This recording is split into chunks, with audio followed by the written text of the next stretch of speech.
It was just past midnight. I'd been traveling for about 14 hours. I was standing on a pavement in a city I'd never been to, with a suitcase, a phone on 11%, and the address of a place I'd paid for months earlier. And I was looking at a private block of flats. Not a hotel, not an apartment building with a lockbox and a key code, just somebody's home, with somebody's curtains shut, and a front door I had no right to knock on. I want to tell you exactly what happened next, because I got out of it. But I got out of it because I was lucky, and I want to talk about what happens to the people who aren't.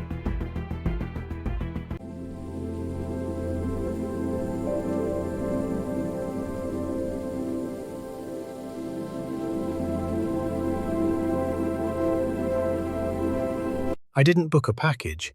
I built this trip myself, piece by piece, over weeks. I'd saved for it. I'd chosen every part of it. And I think that's worth saying because there's an assumption that people who get scammed weren't paying attention. I was paying attention.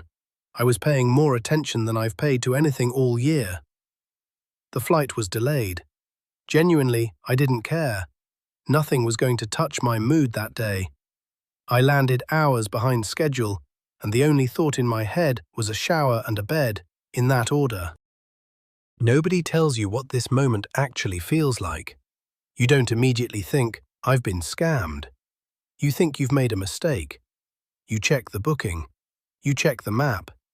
You check the booking again. You walk to the end of the street and back, in case there's a second entrance. You stand there convinced this is your fault.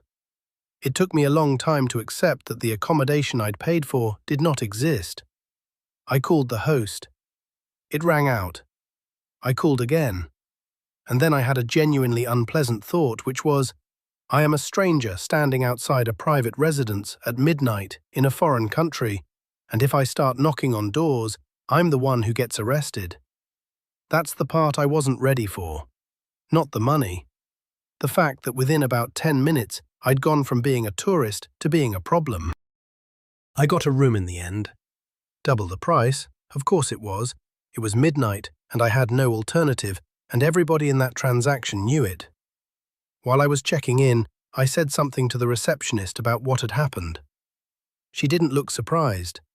At all. She said I wasn't the first, that she deals with this constantly. People turning up in the middle of the night with a booking for somewhere that isn't there. That was the moment this stopped being a bad night and started being something I wanted to make a video about.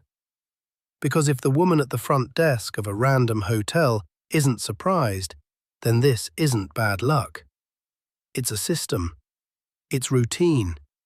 It happens often enough that the local hotels have priced it in. Add it up. I paid for a place that didn't exist. I paid double for a room that did. I paid a taxi to drive me around a city at 1 in the morning looking for a vacancy. I paid for an international call to report it. 4 times. I paid roughly 4 times what I'd budgeted for one night's sleep. And the money I'd saved, the money that was supposed to be the holiday, the eating out and the going places, that was gone. It had become accommodation. I booked it through booking.com, and I want to be straight with you about this because I'm not here to do a hatchet job on anyone.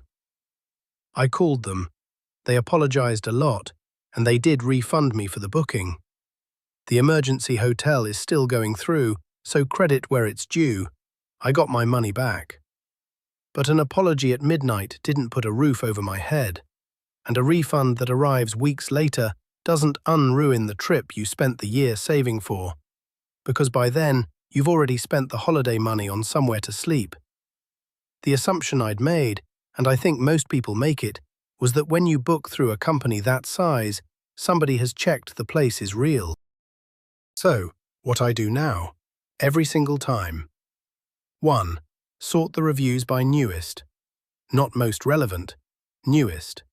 A scam listing usually has a couple of real reviews at the top, and then a wall of recent 1 stars saying nobody turned up. Booking.com used to bury that by default. Sort it yourself. 2. Put the address into Street View before you pay. 30 seconds. If it's a hotel, it looks like a hotel. If it looks like somebody's house, ask why. 3. Reverse image search one photo. If the same living room appears on an estate agent's site in a different country, you have your answer. 4. Pay by credit card. Not debit, not bank transfer, and never whatever a host suggests over WhatsApp. In the UK, a credit card payment over £100 gives you Section 75 rights against your card provider, which is a legal claim, not a favour. Debit cards only get you chargeback, which is a scheme, not a right. 5. Never click a payment link in a booking message. Host accounts get hacked. The message can be genuinely inside the app and still be sent by a criminal. If you're asked to reconfirm or repay, close it and go to the platform directly. 6. And this is the one I'd actually want back. Have the phone number of a real, boring corporate hotel in the area saved before you fly. You will almost certainly never use it, but at midnight, somewhere to go is worth more than anything else you're carrying. I got lucky. I want to be clear about that. I had enough on my card to absorb a night at double rate. I speak the language they spoke on the front desk.